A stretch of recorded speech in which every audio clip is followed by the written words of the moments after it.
115 po. 115 lang po. Hindi po 123. Hindi, sa record ko po kasi 123. Ang final po ata na HGAB ay 115, Mr. Chairman. Pero tumaas pa rin po ng 10 bilyon. So, mababa pa rin kesa doon sa mababa pa rin po. Trajectory na nangyari po. In the last 4 years. Tama po. So, ang assumption po ba rito ay hindi na natin talaga iniisip na i-preserve yung ating mga assets? Hindi naman po gano'n ang sinasabi sa akin ng mga kasamahan ko. Ito lang po talaga, ang unang-una, ito po ang in-approve lang ng Department of Budget and Management nung sinabmit ng DPWH sa kanya ang asset preservation. In fact, ang in-approve lang po 105 at ito po ay nataasan ng konti ng HGAB to 115. Pero tama po kayo, kailangan po talaga humabol. No, kasi like ngayon po, no, ang dami po nating mga tulay na nagkakaproblema. Kasama na po halimbawa ang San Juanico, yung bumagsak na tulay sa Cagayan.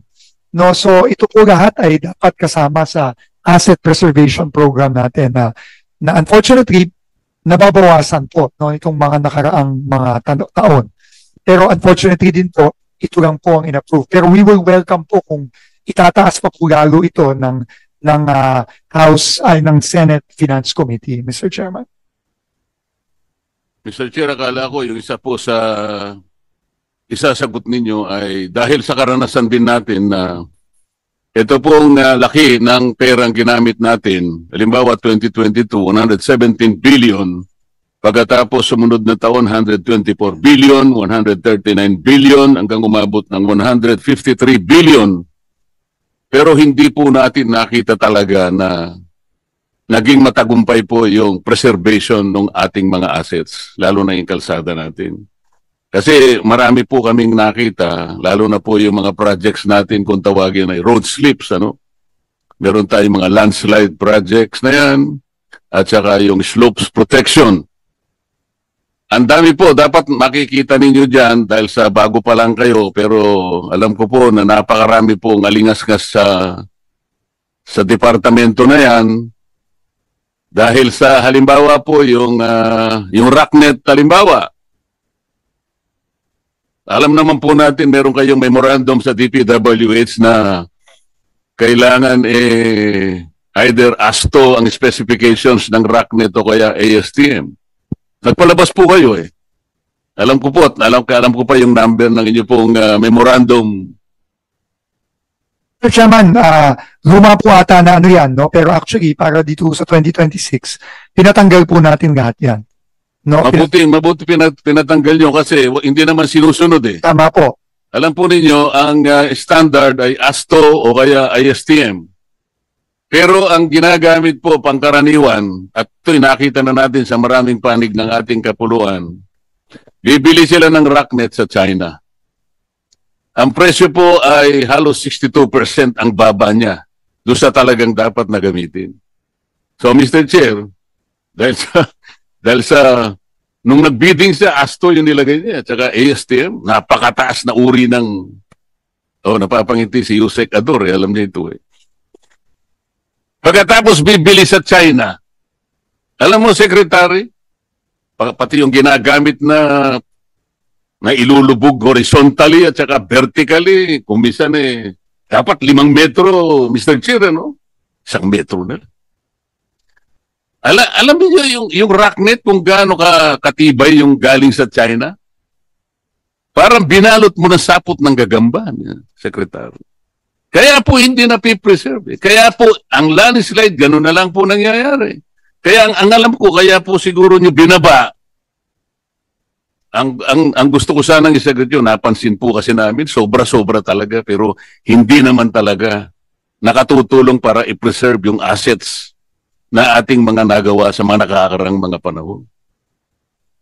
Mr. Chairman, alam niyo po, na-mention niyo po yung rocknetting, pero habang ako'y araw-araw na tumatagal sa departamento, lahat po ng sinasabi niyo, nakikita po natin on the ground. Ngayon lang po, meron pong bumagsak na kalye ngayon sa Bukidnon, kahapon, yung Buda Road sa Bukidnon, papuntang Davao. Hindi po natin alam kung ano ang dahilan nun. Pwede pong earthquake ang dahilan, pwede pong landslide ang dahilan, pero pwede din pong kakulangan ng asset preservation ang dahilan. Dahil po itong kaling to 1999 pa ata o 2000. So 25 taon na yan. No? So marami po ganito, no? At very very unfortunate po itong mga pangyayaring ito. Pero kagaya nga ng sinabi ko kanina po nung sa aking opening statement pala, wala po ako dito. At madali po para sa akin siguro dahil isang buwan pa lang po ako siguro dito. Isang buwan at halos isang buwan at kalahati pa lang ako dito. Hindi po ako pumunta dito para i-depensa itong mga nangyayari sa DPWH.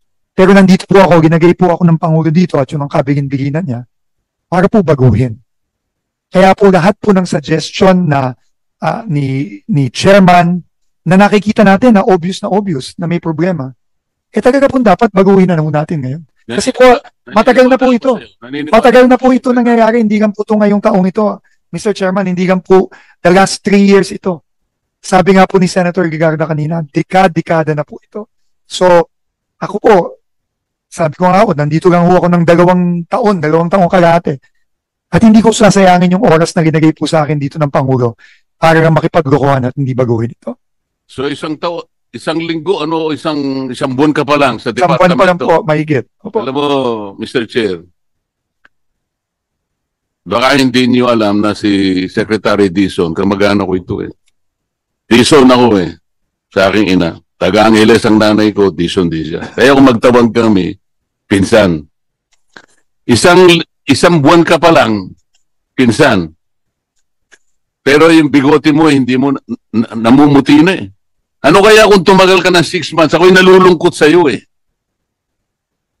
Alam kong gusto mong ayusin, alam kong gusto mong baguhin at magbago lahat ang problema ng departamento. At ako ay isa sa naniniwala sa kagustuhan mo na mabago mo ang maraming problema na kinasasangkutan mo ngayon. Kung matutulungan ka lang namin sana ng higit pa sa magagawa namin ngayon, ay gagawin namin. Alam ko naman ang ating chairman ay isa sa mga maasahan natin kung pag-uusapan ay yung paglilinis ng departamento.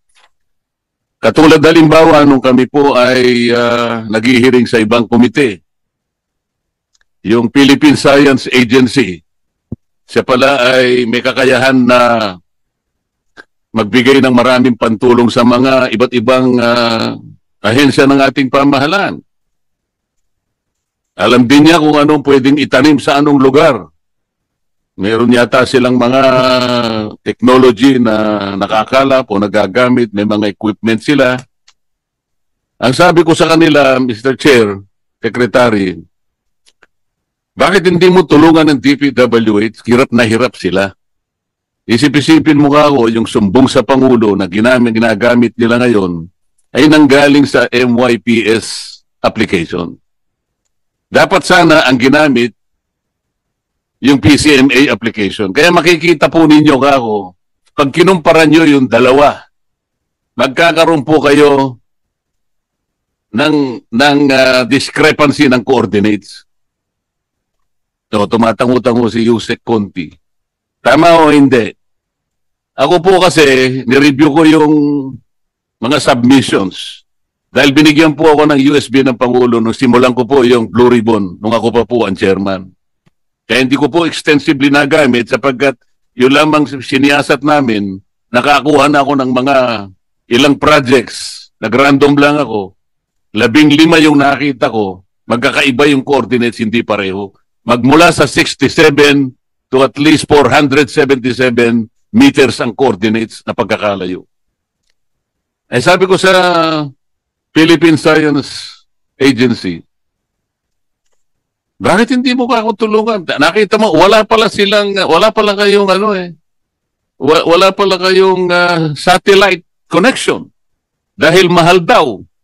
Sabi ko, kahit mahal ito, Secretary, kung ito ang kinakailangan para lamang yung inyong mga encoders sa baba hindi nakakagawa ng kalokohan na ipinapalit-palit yung mga litrato na kunwari tapos na yung flood control, hindi naman pala, hindi para tapos.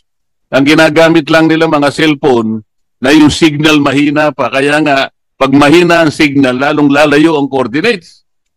Hindi ba, Jose Cador? O, yan po eh.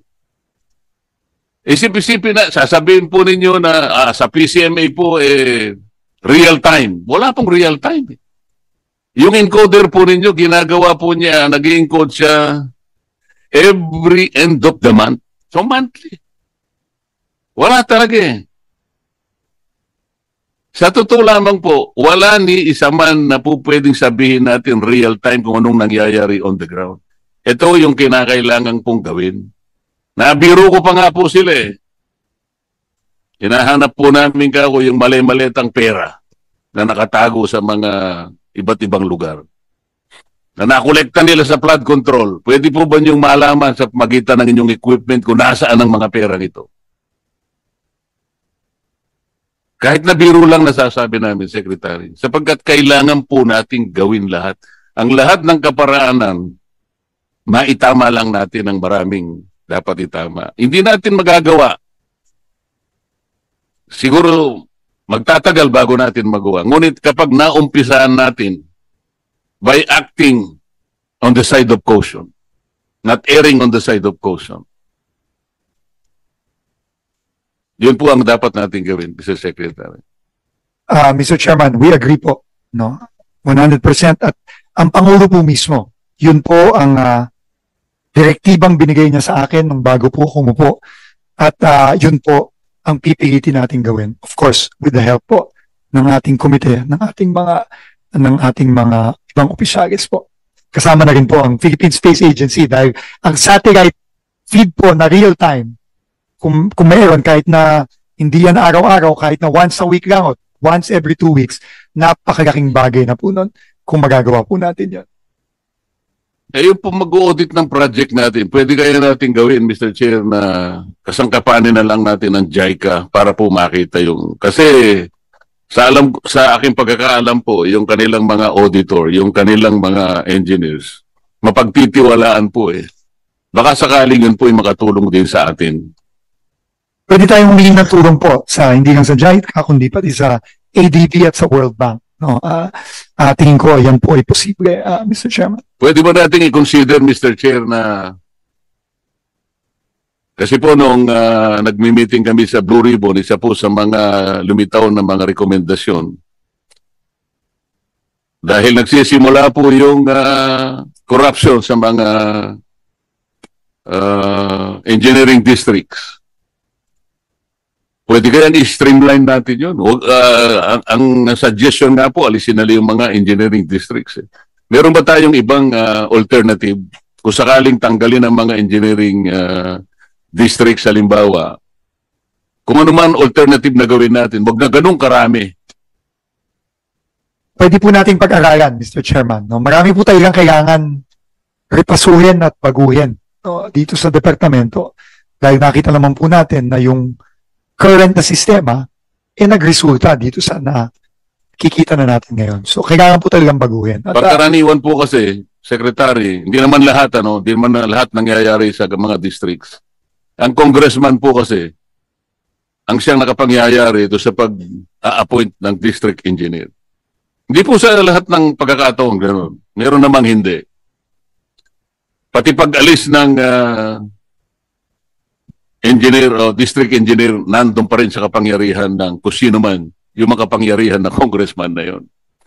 So nakita po ninyo sa aming initial na pag-iimbestiga, yung first engineering district ng Bulacan, isipin po ninyo, 2022 to 2025, nakapagdala si Saldico ng 35 billion sa isang distrito. Paano po natin i-justify yun? Yun po eh. Maaring drastic po yung sinasabi namin na tanggalin lahat ng ano. Ngunit, yung ganun pong pangyayari, kung ano man ang katapat na solusyon nun, drastic man o hindi, dapat hindi nangyayari yung ganun. 35 billion sa loob ng 4 na taon. Kulang-kulang sa